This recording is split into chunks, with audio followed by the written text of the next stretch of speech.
여러분, 부자들한테 투자 잘하는 비결이 뭐냐고 물어보면 의외로 대답이 굉장히 단순합니다. 뭐 공부해라, 뭐 원칙을 지키는 거다, 또 욕심을 부리지 마라, 뭐 이런 뻔한 얘기들을 많이 합니다. 근데 오늘은 이런 부자들이 하는 뻔한 얘기들을 숫자로 증명한 자료를 가지고 왔습니다. 바로 2025 KB 한국 부자 보고서입니다. 이 부자 보고서를 통해서 뭐 해외, 뭐 서양이 아닌 한국의 부자들은 과연 미래의 부자들한테 어떤 조언을 해주고 있는지 오늘 그 이야기를 해보도록 하겠습니다. 지난번에 제가 KB 한국 부자 보고서 가지고 한번 정리한 영상을 올렸었죠. 거기에 이제 후속편으로 보시면 되겠습니다. 제가 이 보고서를 읽어보니까요. 이 보고서에서 성공적인 자산 관리를 위해 가장 중요한 게 뭡니까? 라고 이제 한국의 부자들한테 물었습니다. 그랬더니 1위가 뭐였냐면요. 굉장히 놀랍게도 지속적인 금융 지식 습득이었습니다. 사실 요즘에는 지식을 습득하기가 굉장히 좋아졌죠. 뭐 유튜브, 뭐 책, 뭐 다양한 뭐 글, 뭐 매체들이 있어서 정말 누구나 정말 손쉽게 좋은 정보들을 얻을 수 있게 되었습니다. 그 얘기는 뭐죠? 부자들이 말하는 부자가 되는 가장 중요한 것 중 한 가지인 정보, 누구에게나 열려있기 때문에 누구나 그만큼 부자 되기가 쉬운 세상이 됐다고도 말할 수 있겠습니다. 재밌는 거는요, 자산 규모에 따라서 이 부자들의 부의 지혜가 완전히 달라진다는 거예요. 제가 오늘 이 얘기를 꼭 드리고 싶어서 이걸 준비했는데요. 자산 50억 미만, 그리고 50억에서 100억 사이, 그리고 100억 이상, 이 세 단계로 나눠서 KB 부자 보고서에서 조사를 했습니다. 인터뷰를 한 거죠. 그랬더니 놀랍게도 이 성공적 자산 관리를 위한 지혜에 대해서 조언들이 각 재산의 구간마다 서로 다른 조언을 했다라는 겁니다. 그래서 하나하나 살펴보면요. 일단 자산 50억 미만 부자들은 어떤 얘기를 했냐. 1순위로 위험 관리를 위한 분산 투자를 꼽았습니다. 그리고 명확한 투자 원칙과 기준 설정을 꼽았습니다. 동률로 해가지고 이게 두 가지가 1등이고요. 그리고 세 번째가 꾸준히 저축하고 투자하는 습관을 꼽았습니다. 10억에서 100억 사이의 부자들은요. 1순위로 시장을 보는 안목과 통찰력 구비를 꼽았고요. 2순위는 지속적인 금융지식 습득을 꼽았습니다. 그리고 세 번째는 위기 상황을 자산의 축적 기회로 삼는 안목을 꼽았습니다. 그리고 마지막 100억 이상의 부자들은요. 1순위로 지속적인 금융지식의 습득을 꼽았고요. 그리고 2순위로 일관된 투자 태도 유지, 그리고 세 번째로 시장을 보는 안목과 통찰력 구비를 꼽았습니다. 저는 이제 이것을 보면서 대체 50억 미만의 부자들과 50억에서 100억 사이의 부자들과 100억 이상의 부자들은 어떤 차이가 있길래 이런 부에 대한 조언이 서로 달라질까라고 고민해봤는데요. 제가 생각하기에는 이런 것 같아요. 일단 50억 미만의 부자들은요, 물론 엄청난 돈이긴 하지만 이게 한 번 깨지면은 순식간에 자산이 날아갈 수 있다는 생각을 하는 것 같아요. 그러다 보니까 이제 분산 투자라든지 원칙을 설정하는 거, 그리고 꾸준한 저축을 이제 조언하는 것 같고, 이 조언들 가만히 살펴보면은 전부 뭔가 공격적인 투자라기보다는 다소 좀 방어적인 재테크 전략이 아닌가 싶고요. 그래서 이 단계에서는 내가 앞으로 얼마나 더 벌까 보다는 어떻게 하면 일단 망하지 않을까, 이게 가장 큰 거 아닌가 싶어요. 왜냐면은 50억이라는 게 뭐 100억이 되고 200억이 된다고 해서 내가 뭐 크게 삶이 달라지진 않지만 50억을 홀라당 말아먹으면은 내 삶이 완전 박살나잖아요. 그러니까 이 50억이라는 부의 크기는 약간 이런 느낌의 부가 아닐까. 이거 있으면 내가 편안히 앞으로 먹고 살 수 있어. 근데 이거 잘못 투자 날려버리면은 나 진짜 날아간다.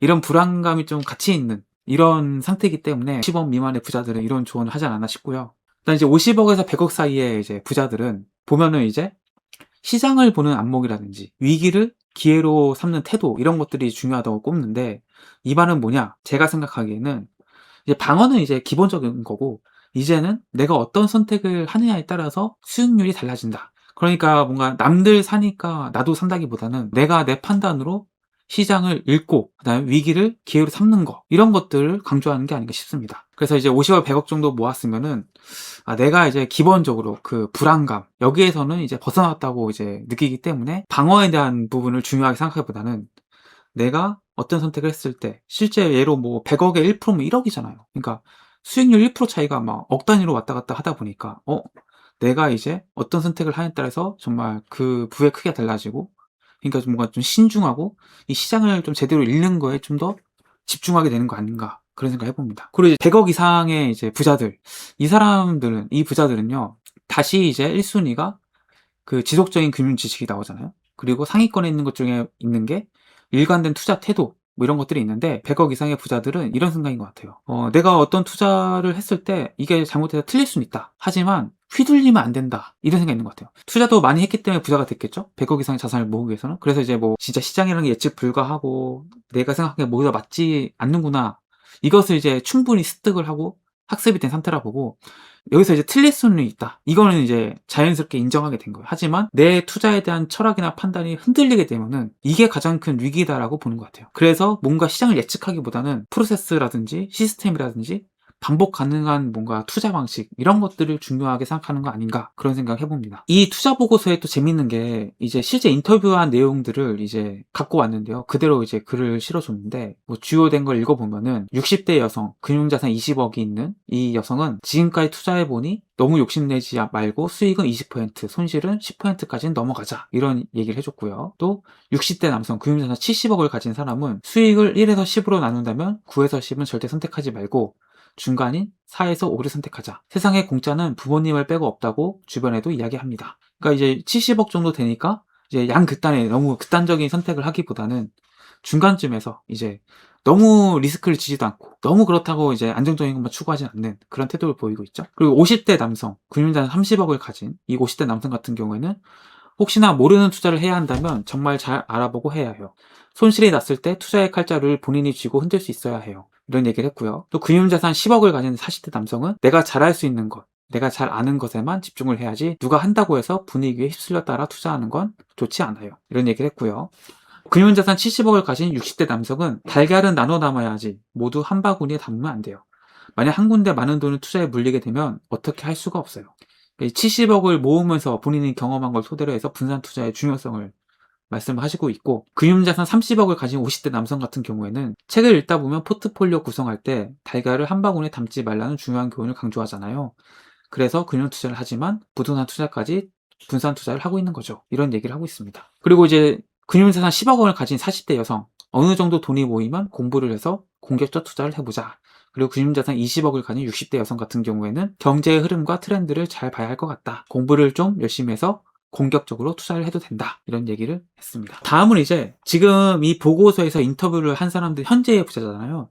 이 현재의 부자들한테 이제 미래의 부자들한테 해줄 조언이 있냐 이걸 이제 물어봅니다. 그랬더니 어떤 얘기를 해줬냐. 1위가 장기 투자 전략을 세울 것, 그리고 2위가 무리한 욕심을 내지 말 것이라고 했습니다. 그러니까 이걸 보면은 부자들은 단기간에 뭔가 막 성과를 내려고 하거나 뭔가 무리하게 투자하는 것을 별로 좋아하지 않는구나. 이거를 좀 느낄 수 있고 오히려 또 부자가 또 해주고 싶은 말은 부자는 속도가 아니라 시간이 필요하다라는 얘기를 해주는 것 같습니다. 그래서 이것도 또 제가 50억 미만과 50억에서 100억 미만과 100억 이상으로 또 구분을 해서 이 자산 규모별로 이 부자에 대한 조언이 부에 대한 조언이 어떻게 달라지는가를 한번 살펴봤습니다. 봤더니 50억 미만에서는 1순위가 장기 투자 전략을 세울 것, 그리고 2순위가 무리한 욕심을 내지 말 것, 분산 투자할 것 이것을 꼽았고 10억에서 100억 미만의 부자들은 1순위가 남들과 비교하지 말 것, 그리고 2순위가 무리한 욕심을 내지 말 것, 3순위가 자기 판단에 따른 투자를 할 것 이것을 했고요. 그리고 100억 이상의 부자들은 1순위가 투자 감각을 기를 것, 건강관리를 철저히 할 것 이것을 꼽았고요. 2순위가 많은데 장기 투자 전략을 세울 것, 무리한 욕심을 내지 말 것, 투자를 직접 실행할 것, 인간관계를 소중히 할 것, 투자를 빨리 시작할 것 이런 것들을 뽑았습니다. 그래서 이것도 제가 좀 고민해봤어요. 대체 어떤 차이가 있길래 이렇게 자산 규모에 따라서 투자 조언이 달라질까? 이들의 입장에서 한번 생각해보면은 50억 미만은 장기 투자하는 거 그리고 욕심 분산하라는 게 핵심인 것 같거든요. 이거는 이제 50억 미만은 한 번 깨지면은 다시 부를 그만큼 형성하기 어렵기 때문에 이런 조언을 하지 않았을까 생각을 해봤고요. 10억에서 100억 미만의 부자들은 멘탈이라든지 뭔가 비교 심리 그리고 실행력 이런 것들을 강조했는데 이것은 내가 뭘 알고 있느냐 이것보다는 내 흔들리지 않은 철학, 내 흔들리지 않은 선택이 중요하다. 그러니까 뭐가 좋다고 해서 이것을 선택하고 저게 좋다고 해서 저걸 선택하는 것이 아니라 내 확고한 투자 철학을 바탕으로 투자를 하는 것을 더 중요하게 생각한다.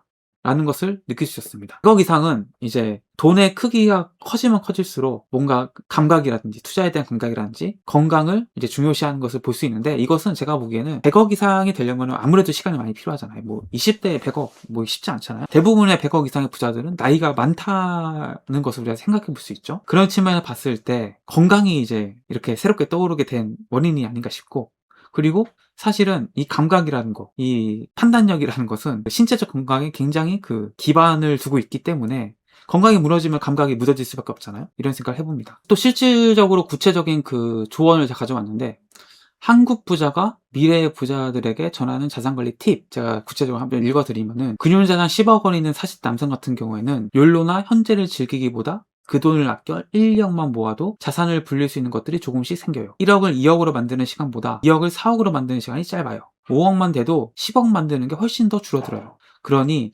월급을 쉽게 쓰기보다는 아껴야 해요. 굉장히 그 자산관리의 중요성, 그 종잣돈 1억의 중요성, 이것을 말씀을 하고 있는 것 같고, 실제로 이분이 40대에 금융자산 10억인데, 이분이 제가 보기에는 제 예상입니다만 30대 뭐 중반 정도까지 1억을 모으시고 그 10억까지 달성하는 데 있어서 이 경험들을 직접 해보시고 이런 조언을 해주시는 것 같아요. 아, 이게 같은 절대적인 액수 1억이 아니라 부의 증가 속도가 점점 빨라지는구나, 이걸 느낀 거 아닌가 싶고, 50대 남성, 30억 원의 금융자산을 가진 50대 남성 같은 경우에는 돈을 벌려면 자기 몸이 힘들어야 해요. 그리고 금을 사야 해요. 자기 마음대로 자산을 현금화할 수 있는 게 금이에요. 주식이나 부동산은 기다려야 하고 대출은 은행 것이니 언제든 팔아서 현금화할 수 있는 금을 사야 해요. 이분은 금을 통해서 굉장히 높은 수익을 보시지 않았나, 이 생각을 해봅니다. 금을 굉장히 좋아하시는 분이고, 금융자산이 70억 있는 60대 남성 같은 경우에 보면은 두 가지 약속만 지키면 훌륭한 사람이 될 수 있어요. 첫째는 시간 약속이고, 둘째는 돈 약속이에요.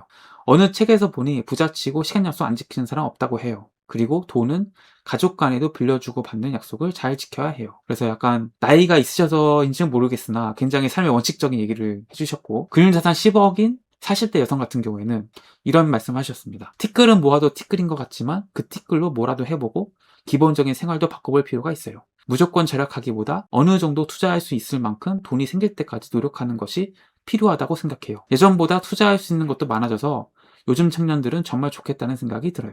이분도 굉장히 그 재테크 돈을 아끼고 또 불리는 작업을 통해서 금융자산 10억을 모으신 분이 아닌가 싶고요. 티끌 같지만 이것이 모으면 태산이 된다, 이런 말씀을 하시는 것 같습니다. 금융자산 20억을 가진 60대 여성 같은 경우에는 얼마를 가졌든 있는 자산을 잘 지키는 게 중요한 것 같아요. PB 추천으로 상품을 가입하고 수익 손실을 봐도 결정은 본인이 하는 거니까 주체적으로 자신을 지켜야 한다고 생각해요. 60대 여성, 10억 원의 금융자산을 가진 60대 여성 같은 경우에는 이런 얘기를 했습니다. 성실하게 허황된 것을 쫓지 말고 월급이 사람마다 다른 것처럼 분수에 맞게 살았으면 좋겠어요. 아낄 것은 아끼고 형편에 따라 소비하고, 저축은 당연히 누구나 할 수 있잖아요. 집값도 비싼데 명품 입고 외제차 타고 다니는 거 보면 이해가 안 돼요. 그래서 분수에 맞게, 내가 1억밖에 없는데 뭐 명품 사고 뭐 이러지 말고 그 돈을 더 재테크하고 일단 불려서 충분한 부를 갖춘 다음에, 그 다음에 내가 하고 싶은 거, 그 부에 맞는 소비를 하라고 이제 엄마의 마음으로 조언을 해주시지 않았나, 이런 생각이 듭니다. 그래서 제가 이제 2025 한국 부자 보고서를 보면서 이제 느낀 게 있다면은, 이 부자들이 결과적으로는 다 자기만의 뭔가 방식으로 부자가 되었을 테고 그 부를 계속 불려나가는 상황인 건데, 한국 부자들의 조언을 봤을 때는 일단 지속적인 공부, 정보 습득, 이것이 굉장히 중요하고, 또 부안해동하지 않고 흔들리지 않고 내 확고한 투자처를 가지고 있는 것이 이 부자가 되는 공통점이 아닌가, 이런 생각이 들었습니다. 그리고 과감히 이렇게 공부와 투자처가 확립되었다면은 이제 내 생각대로 투자를 실행해서 이제 정말 투자의 그 수익을 거두어야만이 진짜 그 금융자산을 많이 가진 부자가 되는 거 아닌가, 이런 생각을 해봅니다. 그래서 2025 한국 부자 보고서를 가지고 이제 얘기를 해봤는데요. 사람들이 다 궁금해하죠. 아, 나는 언제쯤 부자가 될 수 있을까? 근데 부자들의 대답은 의외로 이제 이런 것 같아요. 부자가 되는 순간 그거는 뭐 아무도 알 수가 없다. 하지만 부자가 될 준비가 되어 있으면은 그 기회를 잡을 수 있고 그것을 이제 통해서 내 부를 성장시킬 수 있다, 이런 생각은 드는 것 같습니다. 그래서 오늘 이렇게 얘기해봤고요. 오늘 영상 봐주셔서 감사하고, 도움이 되셨다면 구독과 좋아요 부탁드립니다. 고맙습니다.